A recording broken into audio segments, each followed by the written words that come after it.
po tayong sasabay sa kanilang direksyon na patuloy tayong budulin. Tatandaan ho ninyo yung mga malaking kasalanan nito.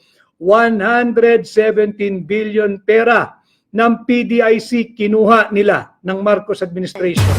Kinuha po nila yung 117 billion pesos ng PDIC. Hanggang ngayon, walang malinaw na paliwanag. Yung PDIC po, tatandaan din natin, pinakialam na nila yung dalawang higanteng banking and financial institution.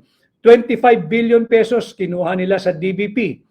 50 billion pesos kinuha nila sa Land Bank.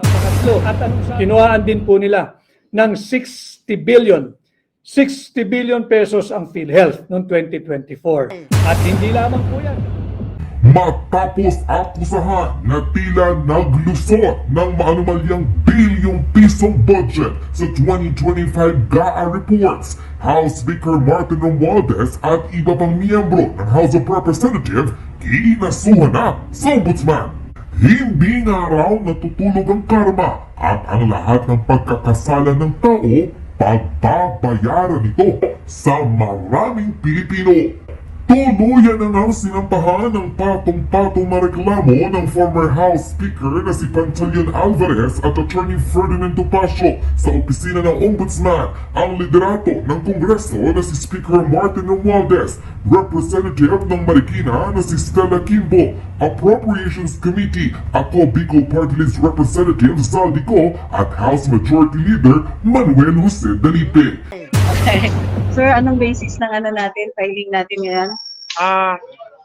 Meron tayong violation ng revised penal code at saka yung violation din ng anti-graft code. Nung una kasi, ang iniisip namin, revised penal code lang. Kanya lang, sabi nung isang complainant, ang dami namang nilabag na batas. So, bakit hindi natin i-file? Yung pagsingit ng 241 billion pesos. Cellphone. Laking kalagayan. Hindi mo pwede sabihin na typographical error yan na kinurek ng technical working group. Mahirap po, ang laki ng amount involved. Ito ba yung mga blanks? Opo. Yan yung binilang niyo po yung parang kinumpit nila lahat. Marami yung blanco na yun. Ngayon, nung tinignan namin ano yung mga nilagay nila doon sa blanco, tinotal namin, umabot sa 241 billion. Ito'y patungkol sa graft and criminal complaints na isinampa ngayong araw kung saan nagkakahalaga di umano ng 241 billion pesos ang insertion ng 2025 national budget.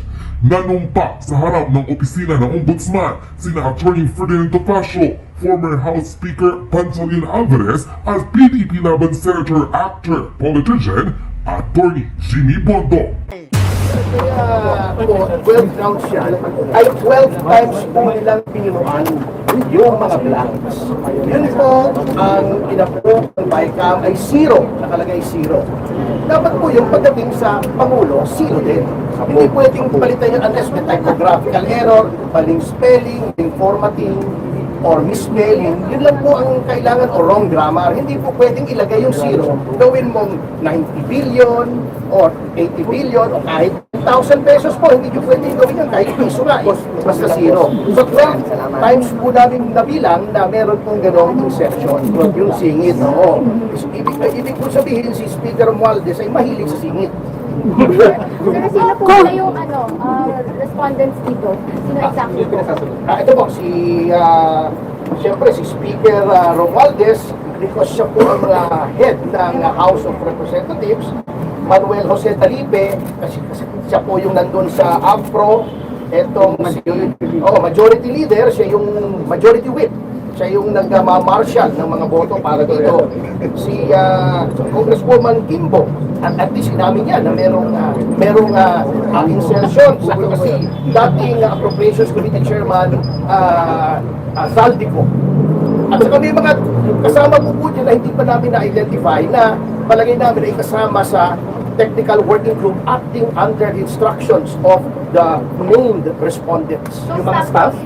Opo, syempre, opo. Kahit tinutusan lang sila. Kasi po, ginawa din nila eh.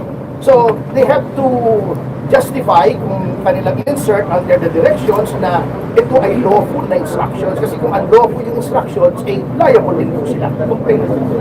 Opo, maganda din po. Eh, alam niyo po, ako ay doing this in representation of the Citizens Crime Watch. Ito po yung ating presidente, ako national chairman. The Citizens Crime Watch has been in existence since 1992. At talagang pakialamero po kami. Basta may nakikita kaming palagay namin ay may graft and corruption, ay pinafile po namin. Kami po ang nag-file sa Inbaksya. Yung sinasabi nilang timing, actually, matagal na po namin ang pinag-iisipan. Kaya po, komplikado ang kaso. So, pinag-aralan pa po namin ito, kaya ngayon lang po namin ginawa. Kasi hindi naman po kami katulad ng ibang miyembro ng platform ng Pilipinos na hindi nag-iisip. Pinag-isipan po namin itong mabuti. Nila. At dahil huling-huli na, kinakailangan nila hindi lamang magsinungaling, magbigay ng isang malaking diversyon. Ito nga po, yung huwad na impeachment complaint laban kay Vice President Inday Sara Duterte. Uulitin ko ha, yung almost 300 congressmen na elitista, wag po tayong pumayag na kawin ng 300 elitistang kongresista ang posisyon ng pangalawang Pangulo laban sa 32 milyong Pilipino na tumangkilik ng malaya, payapa, legal, democratic at constitutional kay Inday Sara Duterte para maging pangalawang Pangulo nating mga Pilipino.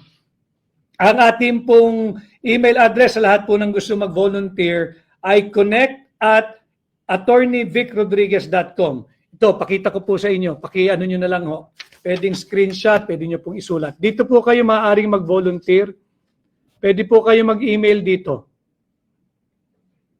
Ito po. Yan. So dito po kayo maaaring mag-volunteer at welcome po lahat ng volunteer. Yan po. So yun po ang ating pinag-uusapan. Huwag po tayong palilihis sa ginagawa ng administrasyon, yung gaslighting. Huwag po tayong sasabay sa kanilang direksyon na patuloy tayong budulin. Tatandaan ho ninyo yung mga malaking kasalanan nito. 117 billion pera ng PDIC kinuha nila ng Marcos administration para gamiting pangpondo doon sa unprogrammed appropriation o yung pork barrel ng mga mambabatas noong huling taon ng 2024. Kinuha po nila yung 117 billion pesos ng PDIC. Hanggang ngayon, walang malinaw na paliwanag. Yung PDIC po, ito po yung pangunahing seguro ng lahat ng mga depositors sa bangko. Maximum insured deposit po tayo ng 500,000.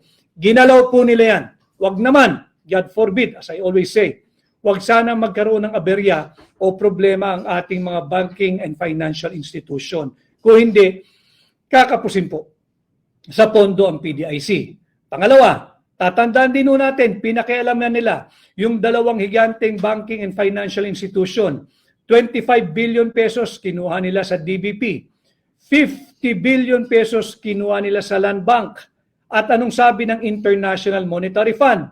Kinakailangan magkaroon ng capital restoration. Kung hindi, baka magkaroon ng problema sa liquidity itong dalawang higanteng bangko ng Republika ng Pilipinas.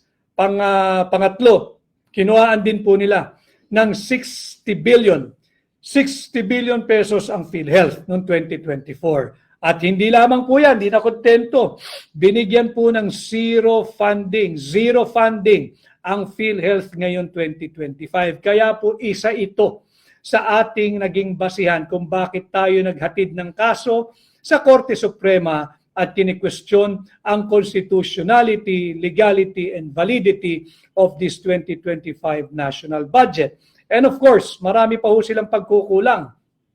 Tatandaan po ninyo yung pension of military and other uniformed personnel.